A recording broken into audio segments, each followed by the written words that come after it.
செய்திகள் தொடர்கின்றன. காவிரி மருத்துவமனையில் சிகிச்சை பெற்று வரும் திமுக தலைவர் கருணாநிதியை குடியரசு துணைத் தலைவர் வெங்கையா நாயுடு உள்ளிட்ட தலைவர்கள் சந்தித்து நலம் விசாரித்தனர். மருத்துவமனையில் சிகிச்சை பெற்று வரும் கருணாநிதியின் உடல்நலம் குறித்து குடியரசு துணைத் தலைவர் வெங்கையா நாயுடு நலம் விசாரித்தார். அவருடன் ஆளுநர் பன்வாரிலால் புரோஹித், மத்திய அமைச்சர் பொன் ராதாகிருஷ்ணன், தமிழக அமைச்சர் ஜெயக்குமார் ஆகியோரும் உடன் இருந்தனர். மருத்துவமனையில் கருணாநிதி சிகிச்சை பெற்று வருவதை பார்த்த வெங்கையா நாயுடு, மு.க. ஸ்டாலின், கனிமொழி உள்ளிட்ட குடும்பத்தினரிடம் கருணாநிதியின் உடல்நலம் குறித்து கேட்டறிந்தார். சுமார் 10 நிமிடங்கள் இந்த சந்திப்பு நீடித்தது. விரைவில் கருணாநிதி முழு நலம் பெற வாழ்த்துவதாக வெங்கையா நாயுடு தனது ட்விட்டர் பக்கத்தில் தெரிவித்துள்ளார். கருணாநிதியின் உடல்நிலையில் சிறிது பின்னடைவு ஏற்பட்ட நிலையில் சேலத்தில் முதலமைச்சர் எடப்பாடி பழனிசாமி பங்கேற்கவிருந்த நிகழ்ச்சிகள் அனைத்தும் ரத்து செய்யப்பட்டன. சேலம் சென்ற முதலமைச்சர் எடப்பாடி பழனிசாமி அங்கு அரசு பொருட்காட்சியை திறந்து வைத்தார். இந்நிலையில் சென்னை காவிரி மருத்துவமனையில் அனுமதிக்கப்பட்டுள்ள திமுக தலைவர் கருணாநிதியின் உடல்நிலையில் சிறிது பின்னடைவு ஏற்பட்டதாக வெளியான தகவலை அடுத்து அங்கு ஏராளமான தொண்டர்கள் குவிந்தனர். இதையடுத்து சேலத்தில் திங்கட்கிழமை தாம் பங்கேற்கவிருந்த நிகழ்ச்சிகளை முதலமைச்சர் எடப்பாடி பழனிசாமி ரத்து செய்தார். கோவை வந்த அவர் விமானம் மூலம் நள்ளிரவில் சென்னை திரும்பினார். அண்ணா பல்கலைக்கழக உறுப்பு கல்லூரிகளுக்கு இன்று விடுமுறை என பரவிய தகவல்களுக்கு பல்கலைக்கழக நிர்வாகம் மறுப்பு தெரிவித்திருக்கிறது. கருணாநிதி உடல்நிலையில் நேற்று இரவு தற்காலிகமாக பின்னடைவு ஏற்பட்டது. இதனிடையே அண்ணா பல்கலைக்கழகத்தின் உறுப்பு கல்லூரிகளுக்கு இன்று விடுமுறை அறிவிக்கப்படுவதாக சமூக வலைதளங்களில் தகவல்கள் பரவின. அந்த தகவலை யாரும் நம்ப வேண்டாம் என்றும் இது வெறும் வதந்திதான் என்றும் அண்ணா பல்கலைக்கழக பதிவாளர் கணேசன் தெரிவித்துள்ளார். முன்னாள் முதலமைச்சர் ஜெயலலிதாவின் மரணம் தொடர்பாக அமைக்கப்பட்ட ஆறுமுகசாமி விசாரணை ஆணையத்தின் வழக்கறிஞர்கள் ஜெயலலிதா சிகிச்சை பெற்ற அப்பல்லோ மருத்துவமனையில் நேரடி ஆய்வு மேற்கொண்டனர். ஜெயலலிதா மரணம் குறித்து விசாரிப்பதற்காக ஓய்வு பெற்ற நீதிபதி ஆறுமுகசாமி ஆணையம் அமைக்கப்பட்டது. இந்த ஆணையத்தின் முன்பு அவருக்கு சிகிச்சை அளித்த செவிலியர்கள், மருத்துவர்கள் மற்றும் அரசு அதிகாரிகள் நேரில் ஆஜராகி வாக்குமூலம் அளித்தனர். இந்நிலையில் அவர் சிகிச்சை பெற்ற சென்னை கிரீம் சாலையில் உள்ள அப்பல்லோ மருத்துவமனையில் ஆணையத்தின் வழக்கறிஞர்கள் கள ஆய்வு மேற்கொண்டனர். ஜெயலலிதா சிகிச்சை பெற்ற அறை, அவசர சிகிச்சை பிரிவு, சமையல் அறை, அமைச்சர்கள் மற்றும் சசிகலா உறவினர்கள் தங்கியிருந்த அறைகளில் இந்த ஆய்வு நடைபெற்றது. விசாரணை ஆணைய வழக்கறிஞர்களான பார்த்தசாரதி, நிரஞ்சன் மற்றும் செயலாளர் கோமலா ஆகியோருடன் சசிகலா தரப்பு வழக்கறிஞர் ராஜா செந்தூர் பாண்டியனும் பங்கேற்றார். மாலை 7 மணிக்கு தொடங்கிய ஆய்வு சுமார் 45 நிமிடங்கள் வரை நீண்டது.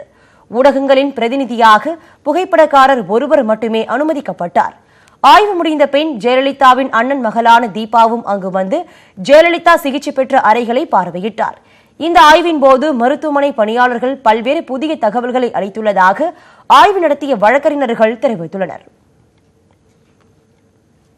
பார்க்கணுங்கிறதையும் ஸ்கோப் ஆஃப் தி இன்ஸ்பெக்ஷன் அதையும் அவங்க வந்து சொல்லிட்டாங்க.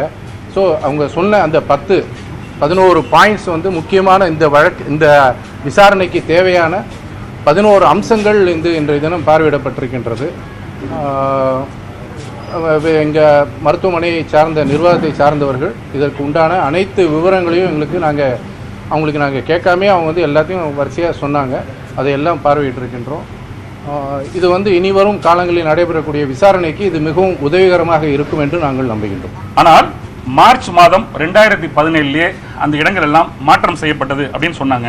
ஆனாலும் மிக தெளிவாக துல்லியமாக யார் அந்த என்ஜினியரோ அவங்க எல்லாருமே கூட இருந்து எந்த பக்கம் அவங்க தலை வச்சு படுத்திருந்தாங்க, எந்த பக்கம் டிவி இருந்தது, நம்மலாம் பார்த்தோம்ல அந்த வீடியோவை பொறுத்த வரைக்கும் இருக்கக்கூடிய செடிகள் எங்கே இருந்தன, அது ஒரு பிளாஸ்டிக் செடி கண்ணாடிக்கு வெளியே இருந்தன. கண்ணாடிக்கு வெளியே ஒரு தடுப்பு இருந்தது.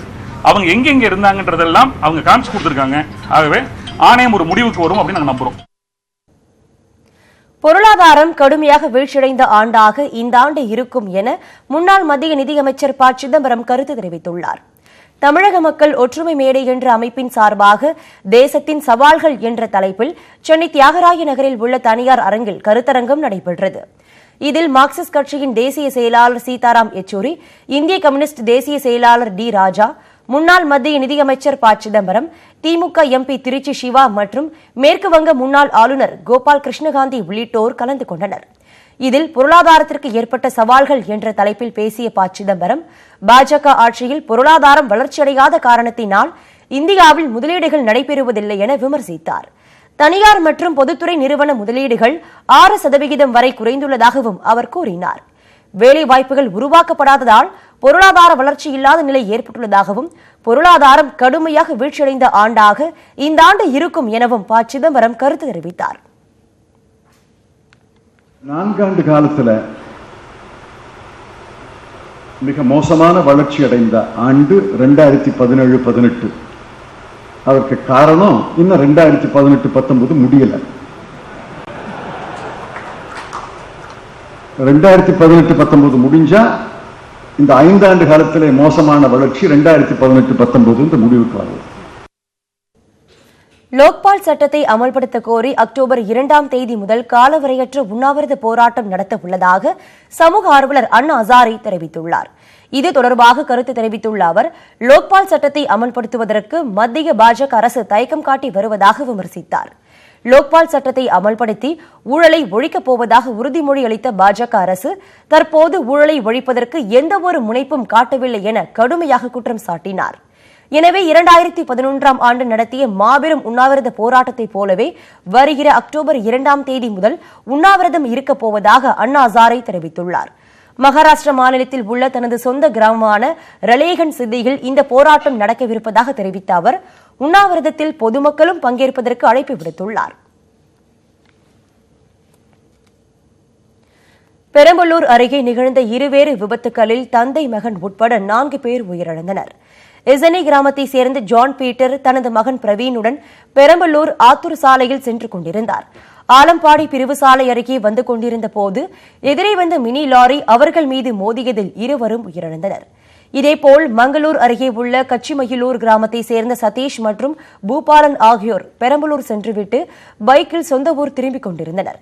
திருச்சி சென்னை தேசிய நெடுஞ்சாலையில் சென்று கொண்டிருந்த போது முன்னால் சென்ற லாரியின் பின்பகுதியில் அவர்களது பைக் மோதியது.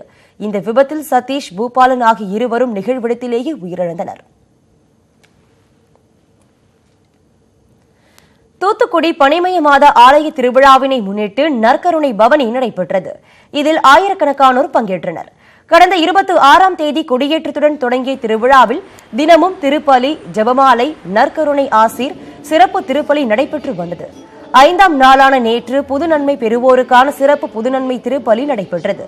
இதையொட்டி ஏராளமான குழந்தைகளுக்கு கத்தோலிக்க மறைமாவட்ட ஆயர் இவோன் அம்புரோஸ் புது நன்மை வழங்கினார். இதைத் தொடர்ந்து மாலை சிறப்பு திருப்பலியும் ஜெபமாலையும் நடைபெற்றது. பின்னர் நடைபெற்ற நற்கருணை பவனியில் ஆயிரக்கணக்கான மக்கள் கலந்து கொண்டு பிரார்த்தனை செய்தனர். குற்றாலத்தில் தொடங்கியுள்ள சாரல் திருவிழாவின் ஒரு பகுதியாக நடைபெற்ற நாய்கள் கண்காட்சியில் 100க்கும் அதிகமான நாய்கள் பங்கேற்றன. குற்றாலத்தில் ஆண்டுதோறும் சீசன் காலங்களில் சாரல் திருவிழா நடத்தப்படுகிறது. இந்த ஆண்டு நேற்று முன்தினம் தொடங்கிய சாரல் விழாவை ஒட்டி பல்வேறு நிகழ்ச்சிகள் நடத்தப்பட்டு வருகின்றன. காவல்துறை மற்றும் கால்நடைத்துறை சார்பில் நாய்கள் கண்காட்சியில் டாபர்மேன், ராட்வெய்லர், கோம்பை மற்றும் நாட்டு வகை நாய்களான ராஜபாளையம், சிப்பிப்பாறை, கன்னி என 150 நாய்கள் இடம்பெற்றன. பின்னர் நடைபெற்ற போட்டிகளில் வெற்றி பெற்ற நாய்களின் உரிமையாளர்களுக்கும் பரிசுகள் வழங்கப்பட்டன.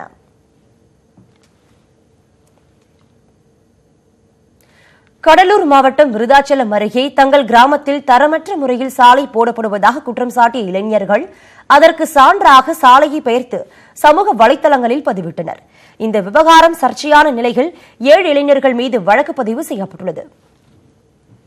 விருதாச்சலம் அடுத்த தெற்கிருப்பு கிராமத்தில் 20 ஆண்டுகளுக்கு பிறகு சாலை போடப்படுகிறது. 2 கிலோமீட்டர் தூரத்திற்கு 43 லட்சம் ரூபாய் மதிப்பீட்டில் தார் சாலை அமைக்கும் பணி கடந்த 8 மாதங்களாக நடைபெற்று வருகிறது. இந்த பணியை இளையராஜா என்ற ஒப்பந்ததாரர் மேற்கொண்டு வருகிறார். இந்நிலையில் கடந்த ஞாயிற்றுக்கிழமை சாலைக்கு தார் ஊற்றிக் கொண்டிருந்த போது அங்கு சென்ற அந்த ஊரை சேர்ந்த இளைஞர்கள் தரமற்ற முறையில் சாலை போடுவதாகவும் இதனால் விரைவில் சாலை பழுதாகும் என்றும் கூறியுள்ளனர். ஒப்பந்ததாரர் இளையராஜாவோடு வாக்குவாதம் ஏற்பட்டு பணி நிறுத்தப்பட்ட நிலையில் மறுநாள் சாலையை கைகளால் பெயர்த்து முகநூல் உள்ளிட்ட சமூக வலைதளங்களில் ஒரு சில இளைஞர்கள் பதிவிட்டனர். அரசியம்மன் கோவிலிருந்து தெற்கிருப்புக்கு போகும் சாலை புதியதாக போடப்பட்ட சாலை இது.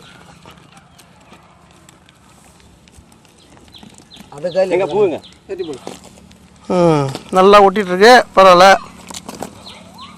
5 வருஷம் தாங்க மாட்டேங்குது இந்த ரோடு. ஃபினிஷிங்கே இதான், ஃபைனல் ஃபினிஷிங். நீ பல வருஷம் வருவன்னு பார்த்தேன், ஆனா போட்ட அன்னைக்கே வந்து பிறந்த அன்னைக்கே போயிட்டியே. உன்னை பல வருஷம் வருவன்னு தானே நான் உன்னை போட்டேன். இந்நிலையில் தெற்கிருப்பு கிராமத்தை சேர்ந்த தங்கராசு, சங்கர், செந்தாமரை உள்ளிட்ட 7 பேர் மீது இளையராஜா புகார் அளித்துள்ளார். புகாரின் பேரில் கலகம் விளைவித்தல், பொது சொத்துக்களை சேதப்படுத்துதல் உள்ளிட்ட 3 பிரிவுகளின் கீழ் ஊமங்கலம் காவல் நிலையத்தினர் வழக்கு பதிவு செய்து விசாரணை மேற்கொண்டு வருகின்றனர். இந்த மாதிரி எங்கள் மேலே பொய் வழக்கு இது பண்ணிருக்காங்க. நாங்கள் கேட்டது வந்து எங்களுக்கு நல்ல முறையில் எங்களுக்கு சாலையை நல்ல முறையில் அமைச்சு கொடுங்கன்னு தான் நாங்கள் கேட்டுட்டு இருந்திருக்கோம். ஆனால் அவங்க வந்து எங்கள்கிட்ட இருக்கிற பணத்தை வச்சு நாங்கள் நாங்கள் யாராருக்கோ பணம் கொடுத்துருக்கோம், நாங்கள் இருக்கிற பணத்தை வச்சு நாங்கள் இவ்வளோ தான் பண்ண முடியும் அப்படின்னு சொல்லி அவங்க இது பண்ணாங்க. நாங்கள் அதனால தான் நாங்கள் வந்து இந்த அளவுக்கு நாங்கள் இது பண்ணோம். இதை நாங்கள் எடுத்து வாட்ஸ்அப்லாம் போட்டதால் இது பெரிய அளவில் வந்ததால் இது எங்களுக்கு ஒரு நல்ல ஒரு இது. திரும்பவும் எங்களுக்கு இந்த ரோடு வந்து நல்லா பண்ணி கொடுப்பாங்கன்னு எங்களுக்கு ஒரு நம்பிக்கை இருக்குது. சாலை பணியில் நடந்த தவறுகளை மறைப்பதற்காகவே தங்கள் மீது போலீசார் பொய் வழக்கு போட்டுள்ளதாக தெற்கிருப்பு இளைஞர்கள் குற்றம் சாட்டியுள்ளனர். பண்ணிட்டு அந்த ரோடை எடுத்து நாங்கள் ஏன் இப்படி போறீங்கன்னு சொல்லி கேட்டதால எங்கள் ஊர் பசங்க, எங்கள் ஊர் இளைஞர்கள், படித்த இளைஞர்கள் மேலே கிட்டத்தட்ட ஒரு 8 பேர் மேலே வழக்கு பதிவு செஞ்சுருக்காங்க. இது வந்து ரொம்ப கஷ்டமாக இருக்குது எங்களுக்கு. அதாவது ஒரு நடக்கிற தப்பை நாங்கள் தட்டி கேட்டதுக்கு எங்கள் மேலே வழக்கு. இந்த வழக்கை வந்து திரும்ப பெறணும்னு நாங்கள் வந்து கேட்டுக்கொள்கிறோம். அந்த வழக்கை திரும்ப பெறலை அப்படின்னா கண்டிப்பாக நாங்கள் ஊர் மக்களை பெரட்டி ஒரு மிகப்பெரிய அளவில் ஒரு போராட்டம் பண்ண வேண்டியிருக்கும் என்று தெரிவித்துக் கொள்கிறோம். தரமான தாரசாலை அமைத்து தர வேண்டும், கிராம இளைஞர்கள் மீது போடப்பட்ட பொய் வழக்கை வாபஸ் பெற வேண்டும் என வலியுறுத்தியுள்ள கிராம மக்கள் நடவடிக்கை எடுக்கப்படவில்லை என்றால் போராட்டங்களில் ஈடுபடுவோம் என்றும் எச்சரித்துள்ளனர். நியூஸ் 18 தமிழ்நாடு செய்திகளுக்காக தெற்கிருப்பு கிராமத்தில் இருந்து செய்தியாளர் பிரேம். அம்மா மக்கள் முன்னேற்றக் கழகத்தில் இருந்து நீக்கப்பட்டதால் ஆத்திரமடைந்த முன்னாள் நிர்வாகி ஒருவர் டிடிவி தினகரன் வீட்டின் முன்பு கட்சியின் பேனர், போஸ்டர்களுக்கு தீ வைத்த போது அவருக்கு சொந்தமான காரிலும் தீப்பற்றியது. முன்னதாக மாற்றுக் கட்சியினர் தினகரன் வீட்டின் முன்பு பெட்ரோல் குண்டு வீசியதாக பரவிய தகவலால் பதற்றம் நிலவியது.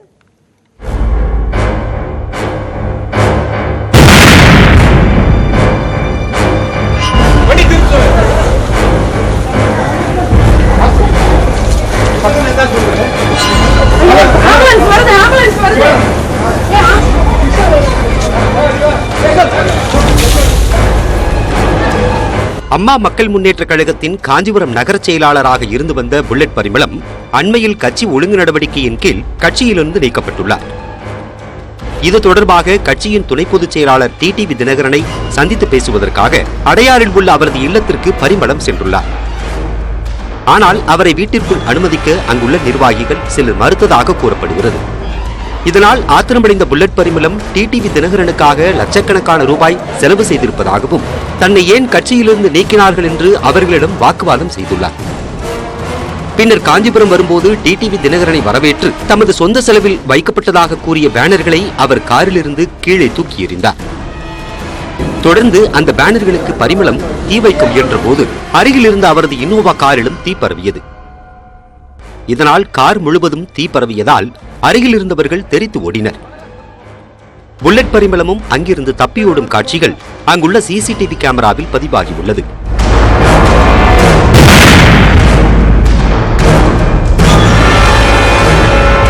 எதிர்பாராத இந்த சம்பவத்தில் டிடிவி தினகரனின் கார் ஓட்டுநர் பாண்டியன், அவரது தனி புகைப்பட கலைஞர் டார்வின், ஆட்டோ ஓட்டுநர் பரமசிவம் ஆகியோர் படுகாயமடைந்தனர்.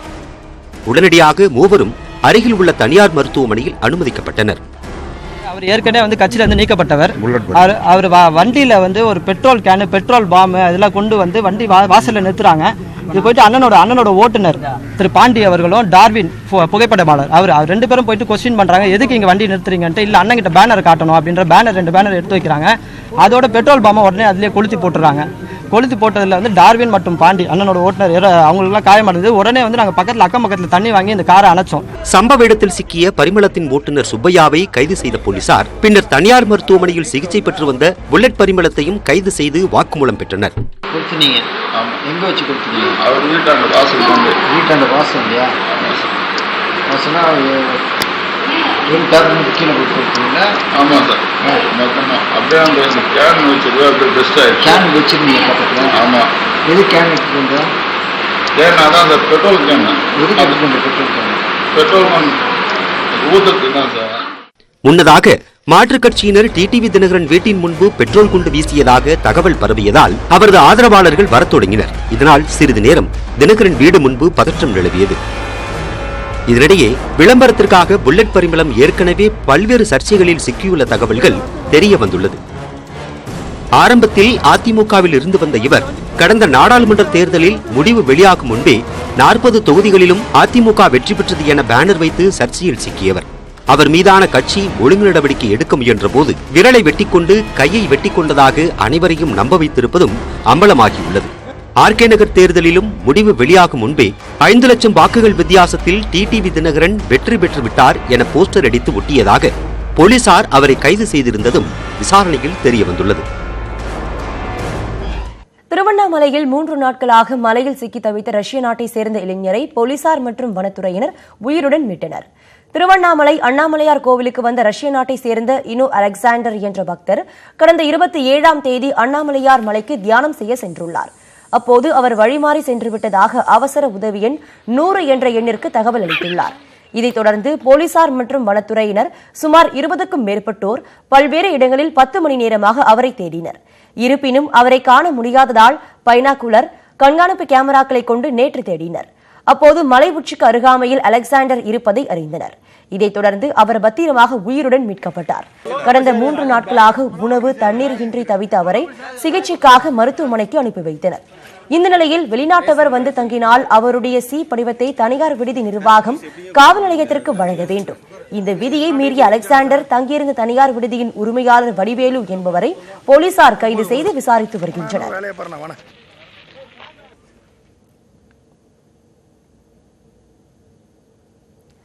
தமிழுக்கும் தமிழர்களுக்கும் தான் நெருக்கமானவன் என்று குடியரசு துணைத் தலைவர் வெங்கையா நாயுடு தெரிவித்துள்ளார்.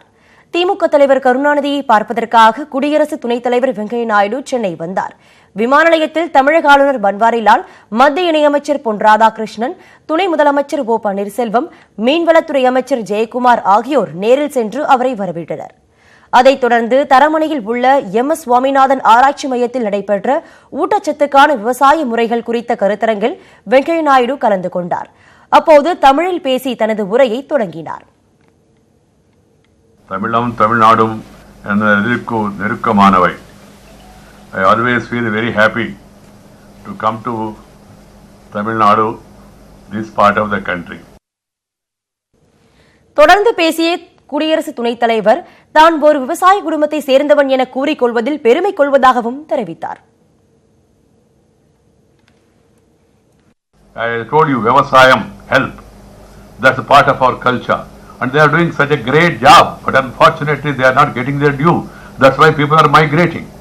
Even otherwise migration is there from rural areas to urban areas because of education, employment, entertainment, economic upliftment and enhanced medical facilities. People are leaving villages and coming to towns. Even politically I migrated from rural development to urban development.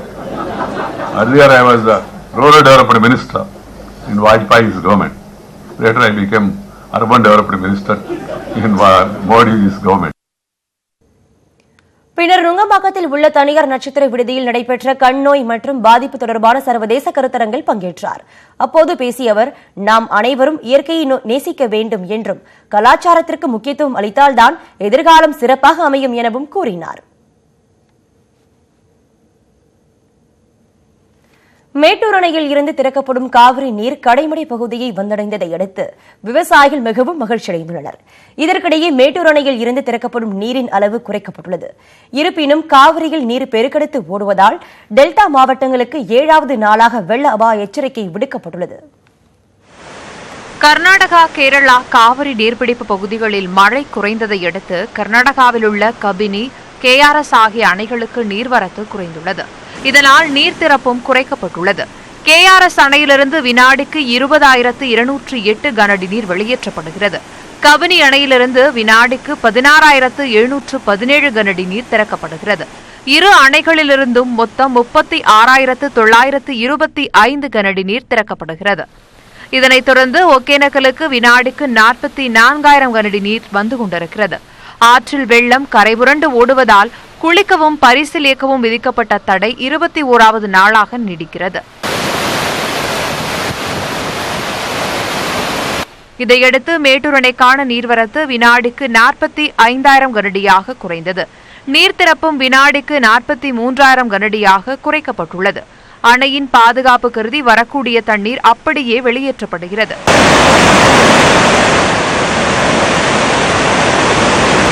Mettur அணையின் நீர்மட்டம் 120.25 அடியாக உள்ளது. அணையின் நீரிருப்பு 93.87 டிஎம்சியாக உள்ளது. தொடர்ந்து 7வது நாளாக அணையின் நீர்மட்டம் 120 அடிக்கு மேல் இருப்பது குறிப்பிடத்தக்கது. காவிரி ஆற்றில் தொடர்ந்து வெள்ளம் பெருக்கெடுத்து ஓடுவதால் 7வது நாளாக டெல்டா மாவட்டங்களுக்கு வெள்ள அபாய எச்சரிக்கை விடப்பட்டுள்ளது. இதன் மத்தியில் மேட்டூரிலிருந்து திறக்கப்பட்ட காவிரி நீர் கடைமடை பகுதியான சீர்காழி அருகே மேலையூரிலுள்ள கடைசி கதவணையை சென்றடைந்தது. இதனையடுத்து பொதுப்பணித்துறை அதிகாரிகள் மற்றும் விவசாயிகள் மலர் தூவி காவிரி நீரை வரவேற்றனர்.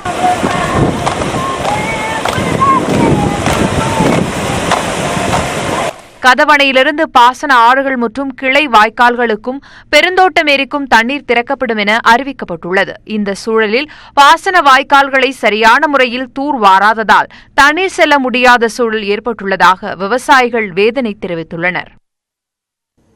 கொள்ளிடம் ஆற்றின் குறுக்கே தடுப்பணை கட்ட வலியுறுத்தி கடலூர் மாவட்டம் காட்டுமன்னார் கோவில் அருகே கையில் கருப்பு கொடி ஏந்தி விவசாயிகள் போராட்டத்தில் ஈடுபட்டனர். இதனால் அப்பகுதியில் சுமார் 2 மணி நேரத்திற்கும் மேலாக போக்குவரத்து பாதிக்கப்பட்டது. தொடர்ந்து கீழணையில் இருந்து கொள்ளிடம் ஆற்றிற்கு வரும் உபரி நீர் பாசனத்திற்கு பயன்படாமல் வீணாக கடலில் கலப்பதாகவும் ஆதனூர் குமாரமங்கலம் அருகே 400 கோடி ரூபாய் செலவில் தடுப்பணை கட்ட அரசு அறிவித்தும் எந்தவொரு நடவடிக்கையும் எடுக்கவில்லை என முழக்கமிட்டனர்.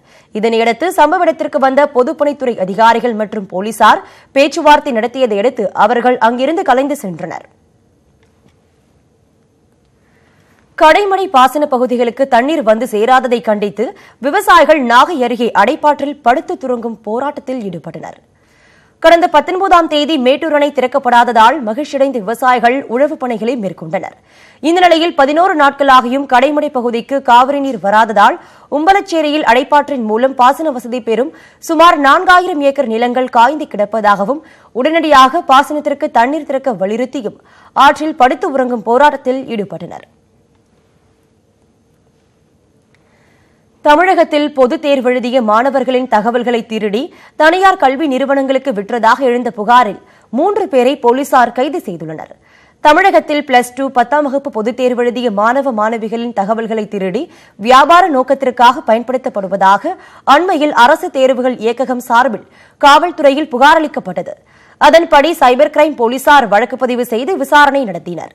இந்த விவகாரத்தில் தொடர்புடையதாக சென்னை வடபழனியை சேர்ந்த பிரவீன் சௌத்ரி, அசோக் நகரை சேர்ந்த சுதாகர், தியாகராய நகரை சேர்ந்த வெங்கட்ராவ் ஆகியோரை சைபர் கிரைம் போலீசார் கைது செய்துள்ளனர். மூவரும் மாணவர்களின் பெயர், முகவரி, தொலைபேசி எண், மதிப்பெண் உள்ளிட்ட விவரங்களை திருடி தனியார் கல்வி நிறுவனங்களுக்கு குறிப்பிட்ட தொகையை பெற்றுக்கொண்டு விற்றிருப்பது தெரியவந்திருக்கிறது. இதன் மூலம் மாணவர்களை மூளைச்சலவை செய்து கல்லூரிகளில் சேர்ப்பதற்காக இந்த தகவல்களை தனியார் கல்வி நிறுவனங்கள் பயன்படுத்தி இருப்பதாகவும் கண்டுபிடிக்கப்பட்டுள்ளது. தொடர்ந்து மூவரிடமும் போலீசார் தீவிர விசாரணை மேற்கொண்டு வருகின்றனர். இத்துடன் இந்த செய்தி தொகுப்பு நிறைவு பெறுகிறது. மேலும் பல அண்மை செய்திகளுக்கு தொடர்ந்து இணைந்திருங்கள். இது நியூஸ் 18 தமிழ்நாடு.